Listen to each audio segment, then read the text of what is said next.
You have entered the Chronic's rabbit hole. And Matt, thank you so much for your Patreon membership request and for bringing something a little new down the rabbit hole, but perfect timing, y'all.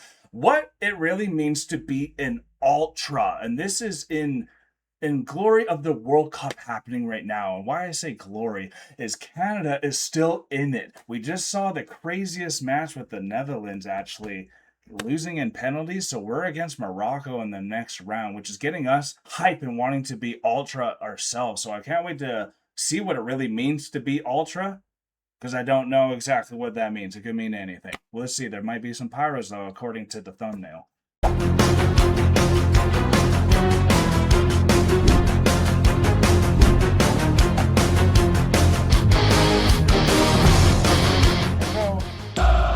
We see ultras all around the world. From the frightening to the incredible, they are clearly the beating heart of many football clubs. But they're also a source of controversy. So we decided to break it down once and for all. What is an ultra? And what do they do? We've all grown used to scenes like this out of Italy and Germany. Scenes from this to this in the MLS. The glory of the Balkans and all. I have to admit, we have an ultra version in Souk. Oh, in case you didn't know. So we have the Souk Celtics. The Celtic club actually sponsors us, which is from Scotland. And they're a really prominent, good soccer team. So we have the white and the green. We look great. And we're a bunch of lumberjacks in Souk, right? We got a bunch of wood mills and all that too. So I kid you not, during the game, everyone brings in their chainsaws and starts revving it. And it's like, and like, imagine you got the ball and all of a sudden like Texas Chainsaw Massacre is coming at you. And it's like, let's go Souk Celtic! And that's like, terrifying. It's very ultra, right? It's so very ultra. For me, I'm not that guy. I like to like fully be in it. So I remember like being at the thing and they'd always be like, Carl, Souk Celtic! Sue what? I'm like, Suka! And then they'd be like, oh, and then like move on to the next guy to get more ultra and hype. Because it's even a lot for me and I'm a huge fan. So to be ultra, I now understanding because this little quick intro, I'm like, okay, I get what they're going for now. To be ultra. We just watched the Netherlands. We saw some of the fans that were, you know, a little upset that they lost. But then we saw the fans that couldn't even stand. Who were like, right? Oh my god. And during the whole game are like shooting stuff and like, you know, that's the beauty of freedom of soccer. Sorry, I'm just so hyped because this is the perfect time for this video. We've all grown used to scenes like this out of Italy and Germany. Scenes from this to this in the MLS. The glory of the Balkans, and all too often see them portrayed as criminals for moments like this. But what are ultras and what do they do? Originally used by the Gazzetta dello Sport to describe a group of supporters in the 1960s, ultras or ultras are one of the most broadly defined subcultures in the world. However, the term was only appropriated by an actual fan group in 1969, with Sampdoria's Ultras Tito Cucciaroni and Torino's Ultras Granata. Since then, fans have reappropriated the name, but given the global reach of the game, the term is far from clearly defined. Italians interpreted foreign styles of spectatorship and made their own, something between the South American barras and Brazilian torcidas and the British hooligans. Thus, ultras groups were established, born to represent the distinct cultures and traditions from which they originated. Taking inspiration from the time of city-states, in which autonomous cities would defend their identity and their interests against others, ultras value the defense of their territory, which is a feeling that has its roots in the historical age. They are the most fanatic supporters of a team, representing a sort of 12th man. Contributing to what's happening on the field, there's like no feeling like it. An ultra is constantly... Do you know what they mean by the 12th man? No. There's 11 players per side, so when you're the 12th as the fans, that's like you're like the 12th player and it helps that makes them sense, win more. Home court advantage. Committed to the club, setting up for match days and social events during the week, attending training sessions and youth games, and showing up hours ahead of match day for any last-minute preparations. We've been ultra for some concerts.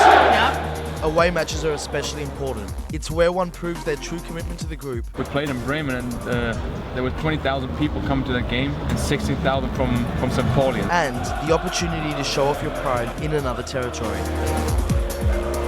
This comes in the form of choreographies, flags, chants, banners, and fanzines.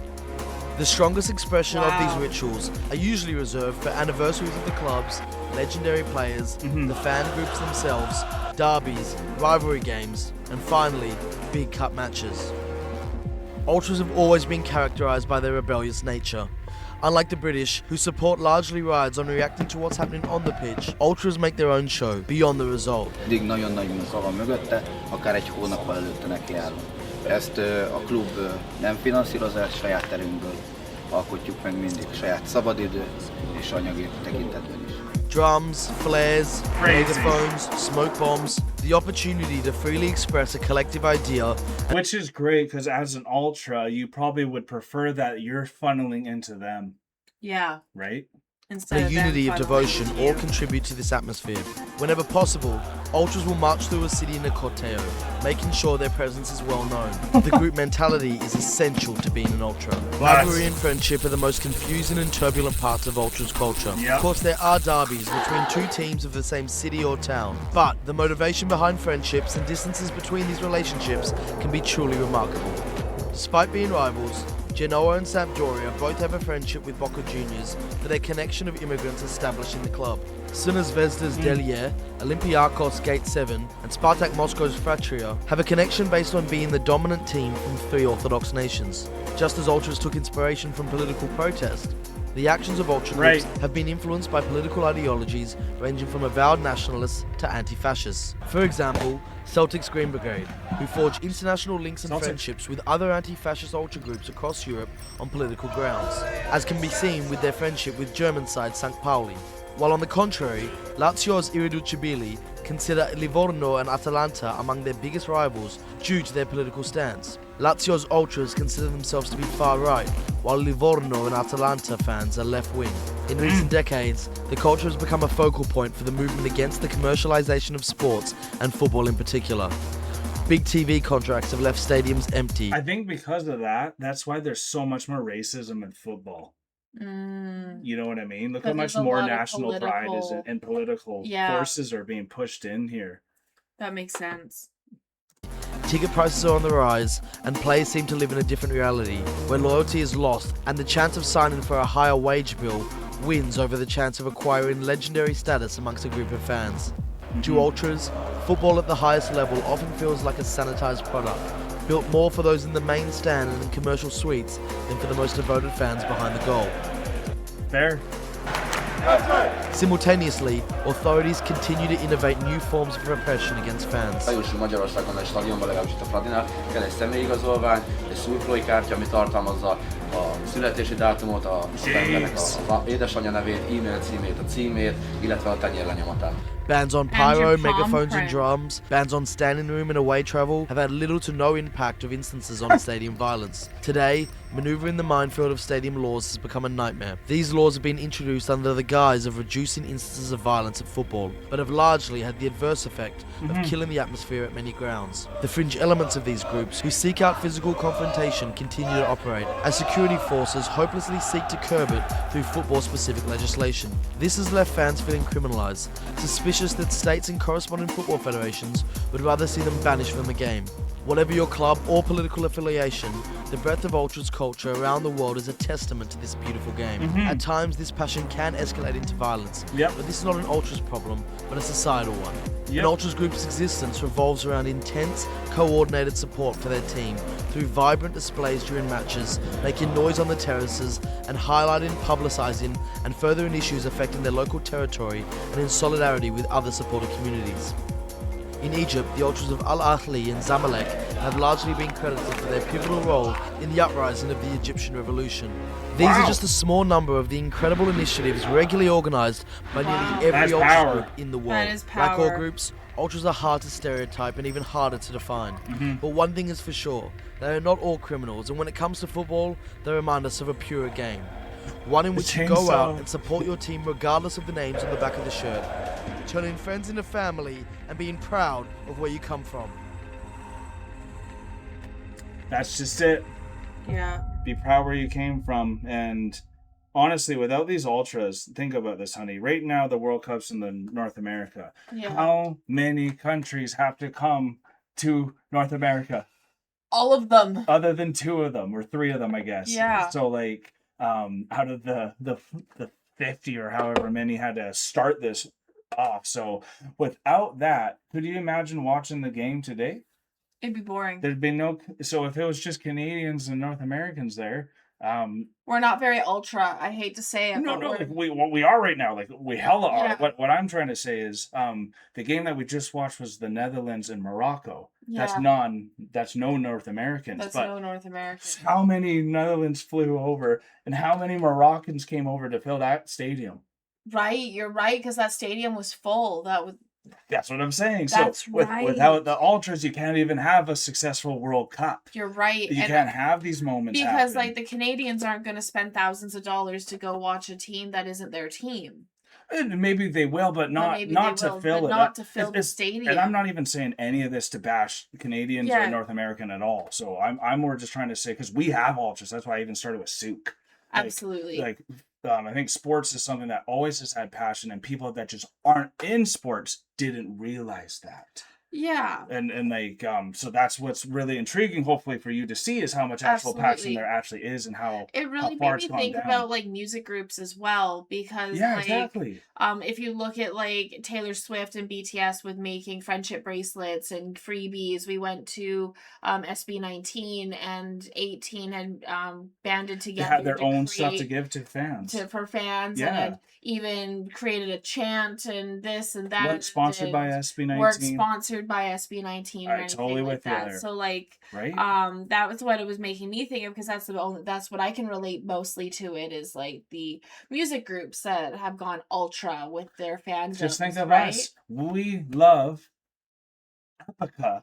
Epica Yeah. is actually this jersey right now from the Netherlands. And they Absolutely. don't come to Canada. So to be an ultra Epican, we had to go fly to the Netherlands and have a great time there. And we sure did. So. And Mexico. And we went and saw them in Mexico too. So there you go. That's just showing the ultraness and what that means to the people, to the fans. Absolutely. Are the heartbeat for a team, honestly. It's really sad that they're being criminalized, because there's always going to be that small select crew or group of people that can get violent. If even look at when Vancouver won like the Stanley Cup, When or we something, lost the or Stanley when Cup we and we lost rioted. the Stanley Cup and rioted.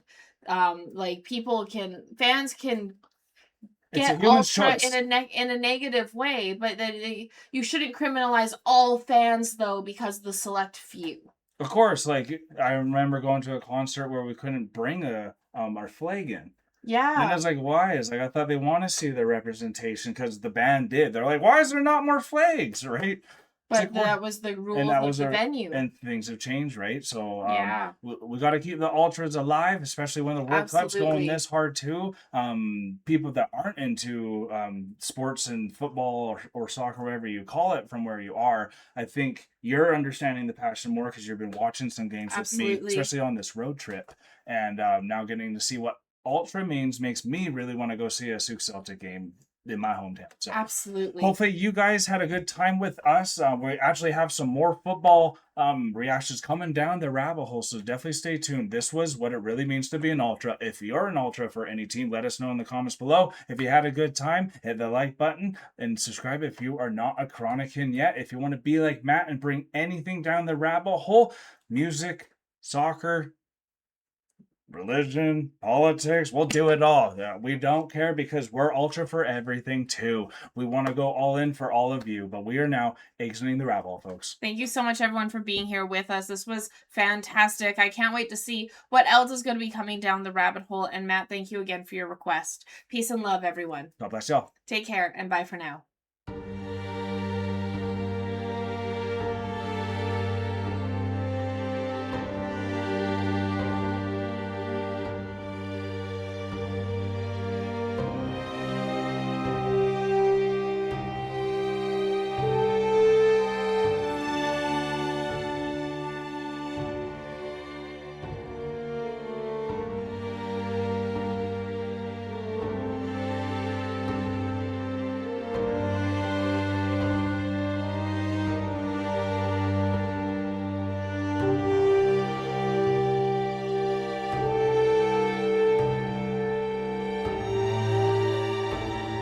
for making it to the end of the video. It's so good to see you here. And if you would like to continue in supporting us in our future endeavors, you can do so by supporting us over here.